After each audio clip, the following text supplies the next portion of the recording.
Myself Nitin Arula, Assistant Professor in Department in Rajkumar Goel Institute of Technology, Ghaziabad. Today I will perform the experiment number 4. And what is the experiment number 4? Experiment number 4 is the measurement of power and power factor. तो आज का जो हमारा practical है इसमें हम क्या करेंगे, जो सिंगल फेज जो पावर कंज्यूम कर रहा है तो वो पावर मेजर करेंगे। दूसरा हम क्या करेंगे, पावर फैक्टर से भी इसको कंपेयर करेंगे, यानी कि हम पावर फैक्टर भी निकालेंगे और कितना लोड हमारी पावर कंज्यूम कर रहा है वो भी निकालेंगे।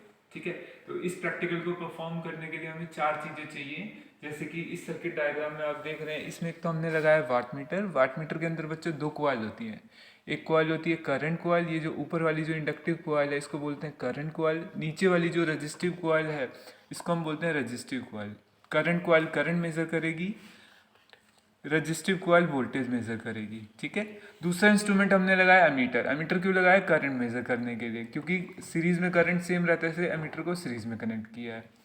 थर्ड जो इंस्ट्रूमेंट हमने यहाँ पे कनेक्ट किया है वो है वोल्ट मीटर। वोल्ट मीटर हमने पैरेलल में लगाया लोड के, क्योंकि वोल्टेज पैरेलल में सेम रहती है। ये हमारा लोड है, यहाँ पे एरो लगा दिया रेजिस्टेंस के आगे, इसका मतलब ये लोड हमारा वेरिएबल है।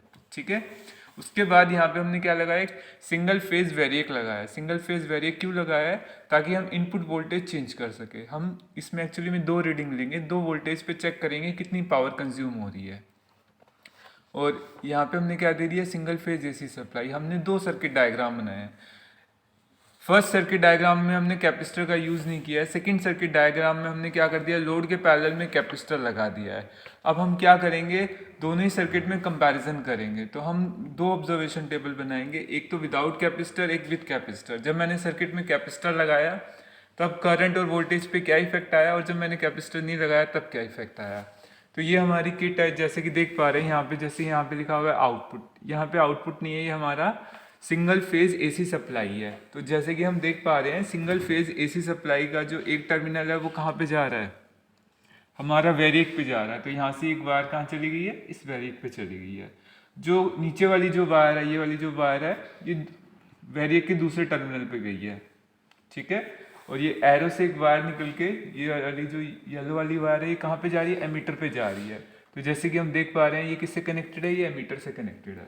ठीक है, और ये दूसरी वायर भी आपकी एमीटर से कनेक्टेड है, क्योंकि जो एमीटर होता है वो सीरीज में कनेक्ट होता है। तो इसको हमने क्या कर दिया, ऑटो ट्रांसफॉर्मर या वेरिएक के नेक्स्ट आगे ही कनेक्ट कर दिया।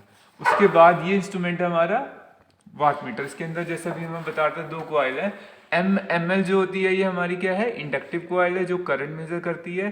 सीवी हमारी होती है रेजिस्टिव कॉइल जो वोल्टेज मेजर करती है।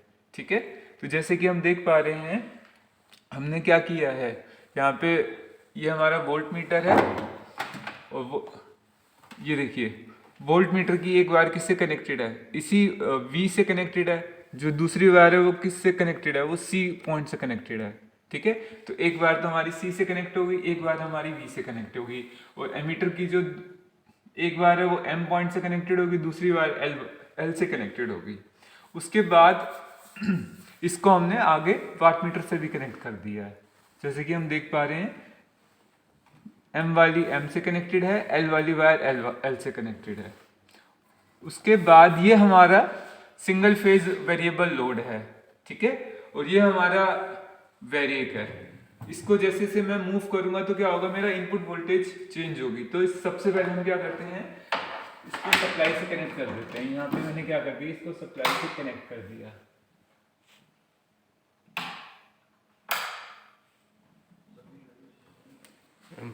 एमसीबी डली, ये मैंने अब एमसीबी ऑन कर दी। तो इसमें बच्चों हम दो रीडिंग लेंगे। फर्स्ट मैं रखूंगा सप्लाई वोल्टेज, अब मेरी कितनी है, 180 वोल्ट है। तो जैसे कि हम देख पा रहे हैं वोल्टेज हमारी चेंज हो रही है, वोल्टेज इंक्रीज कर रही है। जैसे जैसे मैं इस नॉब को चेंज करूंगा वोल्टेज इंक्रीज हो रही है। सपोज मैंने बेटा नॉब को अब 180 वोल्ट पे सेट कर दिया। जब मेरी इनपुट वोल्टेज 180 वोल्ट है तो वाट मीटर कितनी पावर मेजर कर रहा है, 5.452। और मेरा करंट कितना आ रहा है, करंट आ रहा है हमारा अप्रॉक्सीमेटली 0.037। ठीक है, उसके बाद एक और रीडिंग ले लेते हैं, जब मैंने क्या कर दी, वोल्टेज को इंक्रीज कर दिया।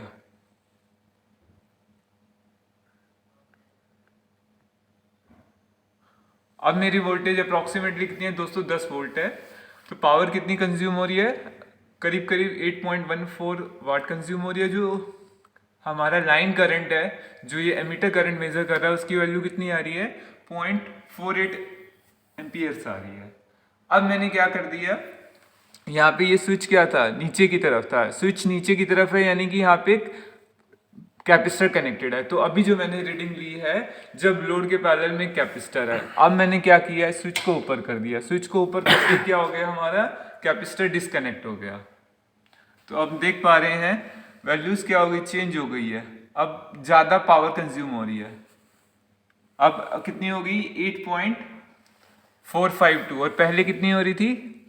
जैसे ही मैंने इसको स्विच को ऑन किया तो पावर कंजम्पशन क्या हो रही है, कम हो रही है। यानी कि कैपेसिटर का काम क्या है, ये क्या करेगा, सेम लोड क्या करेगा, कम एनर्जी को कंज्यूम करेगा। So this is the advantage of connecting capacitor in parallel. तो जैसे ही हमने कैपेसिटर को पैरेलल में कनेक्ट किया तो लोड ने क्या किया, कम पावर को कंज्यूम करना शुरू कर दिया।